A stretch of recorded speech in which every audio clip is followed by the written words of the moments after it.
You're listening to the NABS Now podcast.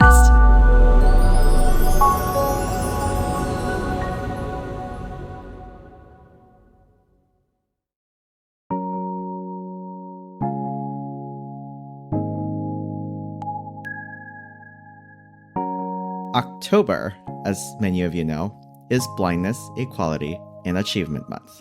BEAM, a time to shine light on our collective journey, challenges, and strengths. To mark this occasion, on today's show, we dive deep into a narrative that embodies the very essence of BEAM here in the National Federation of the Blind. A reflection of the struggles, successes, and triumphs that many of us already experience. As blind people, we seek not just understanding, but empowerment. So we're really delighted to have Isabel here, who is going to introduce our guest speaker for today. Isabel, take it away. Thanks, Seyoon. I'm Isabel, and I'm super excited to introduce our speaker today, the one and only National Association of Blind Student President, Lauren Altman. Welcome to the show. We'd love to start off with you introducing yourself. Hi. So my name is Lauren Altman, as you just mentioned. Thank you guys so much for having me. I'm truly honored to get to be on NABS Now. This is awesome. Yeah, thanks for joining us. So we'd like to start off. Recently, you wrote a blog post, and in that you mentioned that you had a key conversation with your O&M instructor, Carly, that changed your life. How did that conversation shape your outlook towards your challenges? So, yeah, that was definitely a really pivotal conversation for me. I remember it really well because at the time, I was still sort of like in a very denial phase about my blindness. It was still very new to me and really scary. And so I remember just like sitting there, and she had mentioned that I should go to training. And at first I remember thinking like, no, like, I'm sorry, that's funny, not happening. Because I was still of the mindset that like, that's like assuming that I'm just going to live the rest of my life as a blind person. And I just don't want to do that. So if I go to training, then I'm just giving in. That was my immediate gut reaction. And I was just like super against it. But then during the course of even just like that weekend, I remember reflecting on it more with my family. I just kept on like retelling various people like everything that she had mentioned, and just kind of saying like, oh yeah, so she mentioned possibly going to training, and this is what training is. There are 3 different centers that the NFB has. And what do you think? And my parents were really, really, really in favor of me going. And so was my brother. And so like, just even through the process of like talking it over with other people, I ended up kind of convincing myself as well that it was a good idea. I could rant literally all day and night about training. It's something that I'm super passionate about. It relates a lot to like what I want to do now as a career. So without that conversation, I definitely wouldn't have had the foundation for literally the rest of my blindness journey. It's really interesting because I've gotten relatively comfortable with my blindness, and training is something that I am looking forward to here in the coming future in my life. So I think that personal aspiration in choosing to attend training does something truly remarkable. And then that really does look a little bit different, but ultimately just the power of what our structured discovery centers do for people. I want to shift a little bit into coping and acceptance a little bit more. For a lot of our listeners, at some point, one way or another, can't speak for everyone, but oftentimes that progressive vision loss is an ultimatum, if you will, taking that leap forward into accepting change, accepting blindness, and then embracing yourself as who you are currently, which you have done.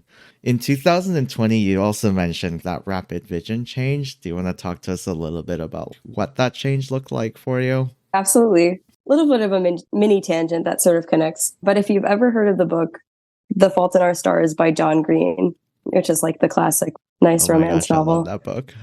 It's so good. So one of the characters is blind. His name is Isaac, and he had eye cancer. And so in the book, it doesn't specify what type of cancer he had, but in the movie, it mentioned that he had retinoblastoma, which is what I had. And so the character lost vision in one of his eyes, I guess part of the other one, when he was a baby. And then all of a sudden, when he's 16, he loses the rest of his vision. I remember reading the book when I was like 15. And I was like, John Green got this wrong, because the eye condition that this character has, retinoblastoma, it's not progressive. Like, you just lose it when you're little. And then all of a sudden you can't you don't lose anymore. Like it's, like you lose it at the beginning and then it's done. And so then like that was me at 15. And then lo and behold, 1 year later, I lose the rest of my vision also when I'm 16.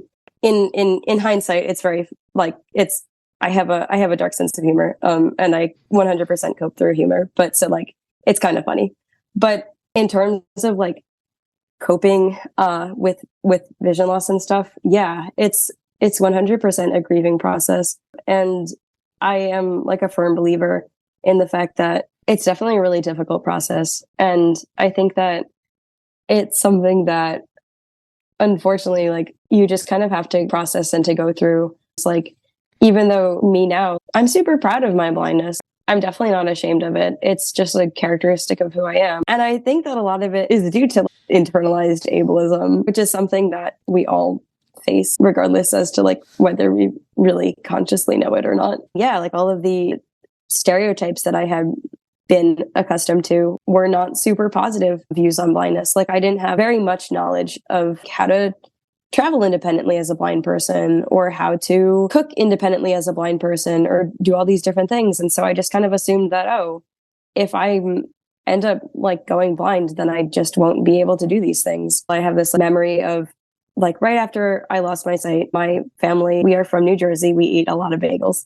And so we had just like gone to the bagel shop and the bag on the kitchen table. And so I grabbed a knife and I was going to cut them up and so that we could freeze them because that's something that my family does. So my mom got really anxious and she's like, "What are you doing?" And I'm like, "I'm just, cutting up the bagels like normal." And she's like, "What if you cut your finger? What if you cut your finger? How are you going to read Braille?" Obviously, she has a reason to worry. Like she's not used to me doing these things non-visually yet. And now she is. But at the time she was scared and that's totally normal. But thinking, things like the fears that other people have end up slipping into your own mindset. That is something that training also really helped me to dispel because I got to learn to challenge that internalized ableism. And I think it goes back to the thing that President Riccobono had spoken at her banquet speech, which is the term and the concept known as the vision industrial complex, where we live in society very much oriented for the sighted. And then we have this idea drilled into our head that without sight, that it creates this hierarchical structure in our society. Over to you, Isabel, to continue on that discussion on training. Yeah, I love how you mentioned how you were able to challenge that internalized ableism at training. And so that being said, you mentioned that you attended the Louisiana Center for the Blind. What are some key moments or takeaways that you experienced while at the training center? I think that like some of the like dramatic areas that I saw in my own growth were probably in travel because I really had very, very little instruction in how to use a cane before I came to training and almost no in-person instruction. And so when I was at the point when I was going to training, when I was like going into training, I was still scared to step off of my driveway by myself, even walking to the corner by my house is on the corner. Like you got to understand, like I was scared of doing literally everything. And so when I left training, like after 9 months of just lots and lots and lots of different travel routes and just like different moments of like pushing myself and stepping way far out of my comfort zone, testing the patience of the lovely Roland Allen. Okay, so one of the graduation requirements is to do an independent out-of-town trip. So for my trip, I went to Chicago, Illinois, and this was my first time traveling to a new city independently ever. It was a really exciting moment. Even just to get from Ruston to my hotel in Chicago, I had to take a cab, 2 planes, 2 trains, a bus, and walk several blocks. And so that journey was something that I would have definitely never expected that I could have done before I went to training. And it's just really helped show me what's possible and what I can do as a blind person. So going off of that, what does the philosophy of the National Federation of the Blind mean to you personally? So the philosophy of the NFB is also one of my favorite parts about training because it's just so pure and it's so refreshing, especially when you come from the rest of society that's a lot less excited about the prospects of blind people. And so when you all of a sudden get surrounded by all this like positivity that basically says, so you're blind. And it's such a refreshing notion of just the fact that you as a person are not defined by your vision loss. And when you think about that by itself, you're like, okay, like that's great. That's good. Perfect. But like when you really put it into practice, it's a huge deal. For me, I noticed that a lot of the enjoyment that I got out of training too was like all of a sudden I felt like I was getting my life back because I was so used to like the only thing that I was thinking about was I can't do this because I'm blind. And all of a sudden I was getting I was getting to like have my personality back again. And I was getting to live and survive in a way that was like authentic to myself as opposed to focusing only on how I was going to survive the day to day if I couldn't see. And so it's extremely important because it means that disability doesn't have to be an excuse or a crutch or anything like that. Disability is just a piece of who we are. And sure, it's a large piece. It's a key piece. I mean, the truth is, I would be a totally different person if I wasn't blind because I wouldn't have been given a lot of these opportunities. Lauren, you are our newly elected president of the National Association of Blind Students, and you're conquering through that collegiate higher education experience, which is a whole beast of its own for everybody, not just for blind students. Talk to us a little bit about your involvement at NABS even before you became a president. How has that kind of played a role for you? Yeah, so I know that you just said you wanted to step away from training for a second, but actually it all does really connect because the first place that I was introduced to members of the National Association of Blind Students was in training because I had the pleasure of attending training with some members of NABS, and they were and still are some of my biggest role models and best friends. They and other members of NABS, even after training, are a key part of my support system. NABS does a lot of awesome things and a lot of great work, but I would say that the majority of people that I talk to, and I am 100% in agreement with this, say that one of the best parts of NABS for them is the community. And I can't highlight just how important it is to have, I like to call them like my army of blind people that are behind me, because it's truly like, there's nothing like the strength of having other people to share and complain about the same struggles and to cheer you on during the successful time, whether you just need like a word of encouragement or if you want to talk something through or whatever. NABS and the people that I have met in NABS, both in and out of training, have been truly some of the most important people in my life.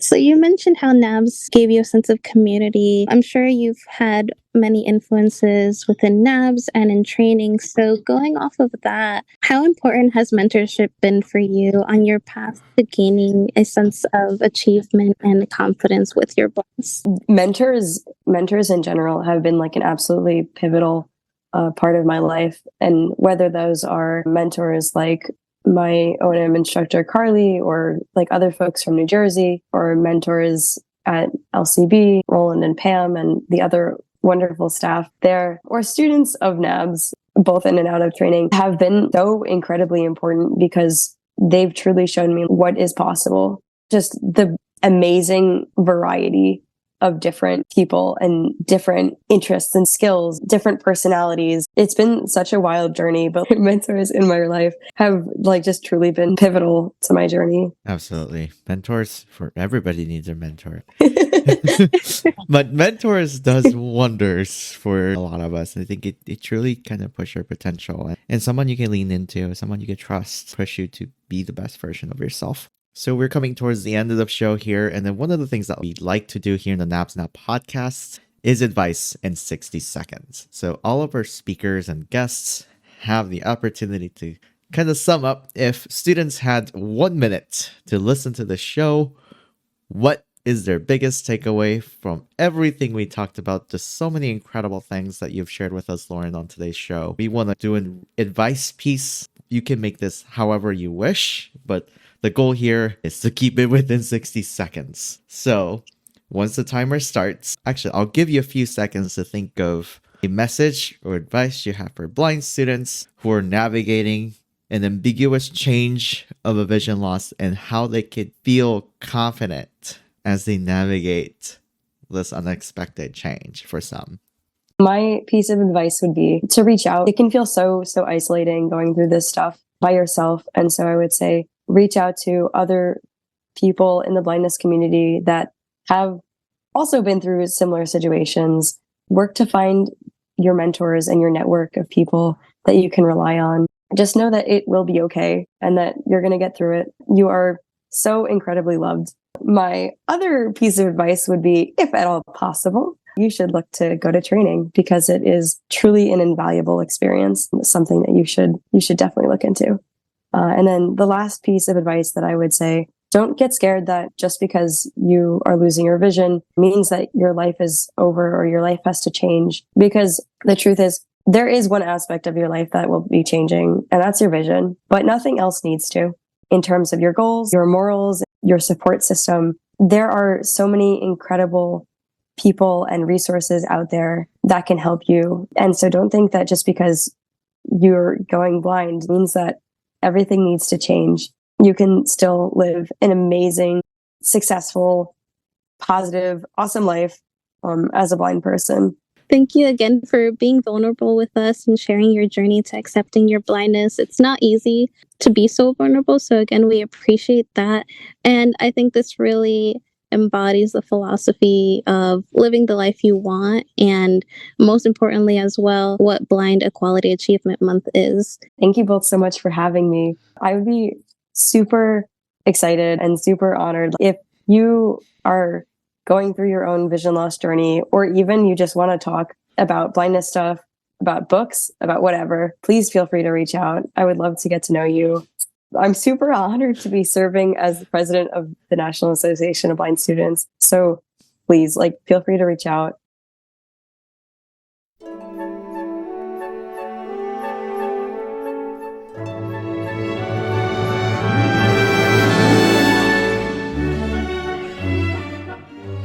NABS Now podcast is hosted by me, Seyoon Choi. Co-hosted by Isabel Rosario. Produced by Kinshuk, Tella, and Seyoon Choi. This podcast was brought to you by the National Association of Blind Students, a proud division of the National Federation of the Blind.